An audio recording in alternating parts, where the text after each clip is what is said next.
അപ്പോൾ ഇന്ന് ഉണ്ടാക്കാൻ പോകുന്നത് നമ്മുടെ പ്രവാസികളുടെ ഭക്ഷണ മെനുവിൽ ഏറ്റവും കൂടുതൽ ഉപയോഗിക്കപ്പെടുന്ന ഒരു സാധനമാണ് ചിക്കൻ. കഴിഞ്ഞ വീഡിയോ ഫിഷ് മഷൂയി ആയിരുന്നു. അതിന് കുറേ ആളുകളൊക്കെ പ്രോത്സാഹനമൊക്കെ തന്ന് 1000-ഓളം ആളുകൾ ആ വീഡിയോ ഒക്കെ വാച്ച് ചെയ്തു. അപ്പോൾ ഇന്ന് നമ്മൾക്ക് വളരെ ഈസി ആയിട്ട് ചിക്കൻ എങ്ങനെ ഒരു തരി എണ്ണ പോലും ഉപയോഗിക്കാതെ ഈ കോക്കനട്ട് പൗഡർ ഉപയോഗിച്ചുകൊണ്ട് നമ്മൾക്കത് ഫ്രൈ ചെയ്തെടുക്കുക എന്നാണ്. അത് ഫ്രൈ ആയിട്ടും നമ്മൾക്ക് ഗ്രേവി ആയിട്ടും രണ്ട് ഇതിൽ വേണമെങ്കിൽ നമുക്ക് അത് എടുക്കാം. അപ്പോൾ അതിന് വേണ്ട സാധനങ്ങൾ ഞാനിവിടെ ഫ്രഷ് ചിക്കനാണ് എടുത്തിട്ടുള്ളത്. പിന്നെ അതേപോലെ തന്നെ നമുക്കിതിന് മെയിൻ ഇൻഗ്രീഡിയൻസ് എന്ന് പറഞ്ഞു കഴിഞ്ഞാൽ കോക്കനട്ട് പൗഡർ വേണം. പിന്നെ ചെറിയ ഉള്ളി, അതേപോലെ തന്നെ വെളുത്തുള്ളി, ഇഞ്ചി, ചെറുനാരങ്ങ, പച്ചമുളക്, പിന്നെ ഗരം മസാലപ്പൊടി, മഞ്ഞൾപ്പൊടി, മുളകും പൊടി, അതേപോലെ തന്നെ കുരുമുളക്. കുറച്ച് വലിയ ജീരകം ഉണ്ടെങ്കിൽ കുറച്ച് ചേർത്ത് കൊടുത്തു കഴിഞ്ഞാൽ നന്നായിരിക്കും. എൻ്റെ കയ്യിൽ ഇല്ലാത്തത് കൊണ്ടാണ് ഇപ്പോൾ ഞാൻ അതിൽ ചേർത്തിട്ടില്ല. അപ്പോൾ ഇതെല്ലാം കൂടിയിട്ട് നമ്മൾ ഗ്രൈൻഡറിൽ നന്നായി കുറച്ച് വെള്ളം ചേർത്തിട്ട് അരച്ചെടുക്കണം. അപ്പോൾ ചിക്കന് നമ്മൾ വൃത്തിയായിട്ട് കഴുകി ചെറിയ ചെറിയ പീസാക്കിയിട്ടുണ്ട്. പിന്നെ അതിലേക്ക് മിക്സ് ചെയ്യാനുള്ള നേരത്തെ പറഞ്ഞ സാധനങ്ങൾ കംപ്ലീറ്റ് അരച്ചെടുത്തിട്ടുണ്ട്. ഇനി നമുക്ക് ഇത് ചിക്കനിലേക്ക് മിക്സ് ചെയ്ത് കൊടുക്കാം. എന്നിട്ടൊരു മാക്സിമം ഒരു അരമണിക്കൂർ, ഒരു 3/4 മണിക്കൂർ, 1 മണിക്കൂർ വെച്ചാൽ നന്നായിരിക്കും. മാക്സിമം ഒരു അരമണിക്കൂറെങ്കിലും ഇത് മാഗ്നേറ്റ് ചെയ്ത് വെക്കണം കേട്ടോ. അപ്പോൾ നമ്മൾ ചിക്കൻ ഏകദേശം ഞാനിപ്പോൾ ഒരു അരമണിക്കൂർ വെച്ചിട്ടുള്ളൂ. അത് ഫ്രിഡ്ജിൽ വെച്ച്, അപ്പോൾ കുറച്ചും കൂടി പെട്ടെന്ന് മസാല പിടിച്ച് കിട്ടും. അപ്പോൾ അതിനാണ് ഫ്രിഡ്ജിൽ വെച്ചത്. അപ്പോൾ നമ്മളിനി ഈ കോക്കനട്ട് മിൽക്ക് പൗഡർ ഇപ്പോൾ ഒരു ചിക്കന് ഒരു 800 ഗ്രാമുള്ള ചിക്കനാണ്. അപ്പോൾ അതിലേക്ക് ഏകദേശം ഒരു 5 സ്പൂണ് 6 സ്പൂണ് എടുത്താൽ മതി.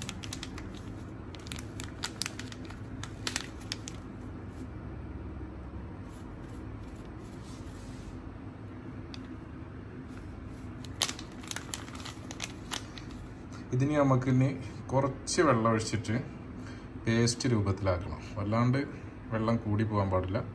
ഒരു കുഴമ്പ് പരുവത്തിൽ ആക്കി എടുക്കണം. പരുവെന്ന് പറഞ്ഞു കഴിഞ്ഞാൽ ഏകദേശം ഈ പരുവാണ്. അങ്ങനെ അധികം ലൂസും അല്ല, എന്നാൽ നല്ല ടൈറ്റും അല്ല. അപ്പോൾ ഈ പരുവത്തിലാക്കിയിട്ട് ഇതിൽ കട്ടകളൊക്കെ ഉണ്ടാവും, കട്ടകളൊക്കെ നന്നായിട്ട് ഉടക്കുക. അപ്പോൾ അതാണ് ഇതിൻ്റെ പരുവം. അപ്പോൾ നെക്സ്റ്റ് സ്റ്റെപ്പ് എന്ന് പറഞ്ഞു കഴിഞ്ഞാൽ നമ്മളിപ്പോൾ ഫ്രൈ പാൻ എടുക്കുക. ആ ഫ്രൈ പാന് അടുപ്പിൽ വെച്ചതിൻ്റെ ശേഷം ഇതേപോലെ അതിൽ പരത്തി വെച്ച് കൊടുക്കുക. ചിക്കന് കംപ്ലീറ്റ് ഒന്നും തൊടാതെ നമ്മൾ പരത്തി വെച്ച് കൊടുക്കുക. നമ്മൾ ആദ്യമേ പറഞ്ഞിട്ടുണ്ടായിരുന്നു നമ്മളിതിൽ തീരെ എണ്ണ ഉപയോഗിക്കുന്നില്ല. ഇത് നമ്മൾ ആ തേങ്ങൻ്റെ പൗഡറിലാണ് നമ്മളിത് ഫ്രൈ ആയിട്ട് വരിക. അപ്പോൾ അങ്ങനെ നിരത്തി വെച്ചതിന് ശേഷം നമ്മൾ ഈ തേങ്ങ ക്യാമറമാനിലെത്തുകൊണ്ട് അപ്പോൾ അത് ഇതിൻ്റെ മേലേക്ക് ഇങ്ങനെ ഫുള്ള് കവർ ചെയ്തെടുക്കുക. ഈ തേങ്ങാപ്പാൽ ഇതിൻ്റെ മേലെ കംപ്ലീറ്റ് ഫില്ല് ചെയ്ത് കൊടുക്കുക ഇതിൻ്റെ മുകളിൽ. എന്നിട്ടൊരു നല്ല അടപ്പ് വെച്ചിട്ട് ഏകദേശം ഒരു 20 മിനിറ്റ് കഴിച്ച് കഴിഞ്ഞാൽ തന്നെ ഈ തേങ്ങയിൽ നിന്നുള്ള എണ്ണയൊക്കെ ഇറങ്ങി വന്നിട്ട് തന്നെ ഇത് ഫ്രൈ ആയി കിട്ടും. വളരെ ടേസ്റ്റിയാണ് സംഭവം. ഇത് നമുക്ക് എന്തിൻ്റെ കൂടെ ഉപയോഗിക്കാം. ചോറിൻ്റെ കൂടെയും ഗീ റൈസിൻ്റെ കൂടെയും ചപ്പാത്തിൻ്റെ കൂടെയും കുബൂസിൻ്റെ എല്ലാത്തിലും നടക്കും. അപ്പോൾ എന്തായാലും എല്ലാവരും ട്രൈ ചെയ്ത് നോക്കുക. അപ്പോൾ നമുക്കിതൊരു 20 മിനിറ്റ് വലിയ തീയിലിടരുത്.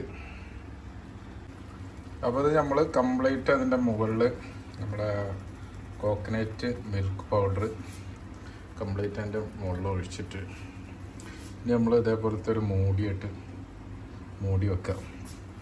ഒരു 20 മിനിറ്റ് കഴിഞ്ഞ് കഴിഞ്ഞാൽ ഏകദേശം അതിലുള്ള എണ്ണയൊക്കെ ഇറങ്ങിയിട്ട് എന്നിട്ട് പിന്നെ മറിച്ചിട്ട് കൊടുത്താൽ മതി. ഓക്കെ.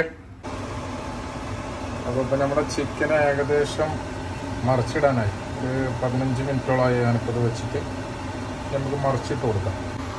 അപ്പം നമ്മൾ ചിക്കന് ഒരു ഭാഗം മറിച്ചിട്ടിട്ടുണ്ട്. അപ്പം നമ്മൾക്ക് ഗ്രേവി വേണോ എന്നുള്ള ഇതാശെങ്കിൽ നമുക്ക് കുറച്ചും കൂടി മറിച്ചിട്ടിട്ട് ഒരു 10 മിനിറ്റ് കൂടി കഴിഞ്ഞ് കഴിഞ്ഞാൽ ഇറക്കി വെച്ചിട്ട് ഒരു ചെറിയ ഗ്രേവിയിൽ നമ്മൾക്ക് ഇത് ഉപയോഗിക്കാം. അതെല്ലാം നമുക്ക് ഫ്രൈ തന്നെ വേണമെന്നുണ്ടെങ്കിൽ കുറച്ച് നേരം കൂടി വെയിറ്റ് ചെയ്യാം.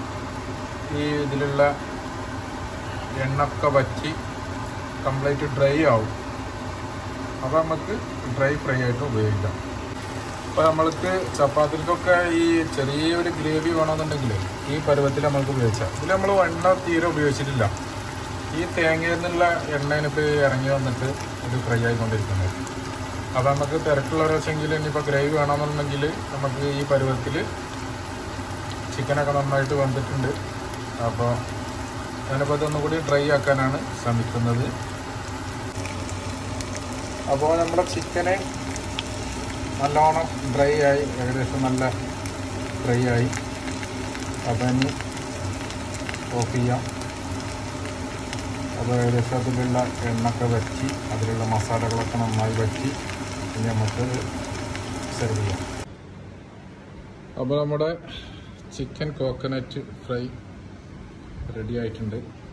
ഞാനിപ്പോൾ ഇതിൻ്റെ കൂടെ ബ്രെഡാണ് കഴിക്കുന്നത്. പരമാവധി ചോറ് ഒഴിവാക്കിക്കൊണ്ടിങ്ങനെ മുന്നോട്ട് പോവുകയാണ്. ആഴ്ചയിൽ ഒരു പ്രാവശ്യം ചോറ്, ബാക്കി ദിവസങ്ങളിലൊക്കെ ഇതേപോലത്തെ ബ്രൗൺ ബ്രെഡോ അല്ലെങ്കിൽ ബ്രൗൺ കുബൂസോ ചപ്പാത്തിയൊക്കെ വളരെ നല്ലൊരു ഇതാണത്. കാരണം വെയിറ്റ് കുറക്കാനും വയറ് കുറക്കാനൊക്കെ ഏറ്റവും നല്ലൊരു മാർഗ്ഗമാണ് ഈ അരി ഭക്ഷണം ഒഴിവാക്കുന്നത്.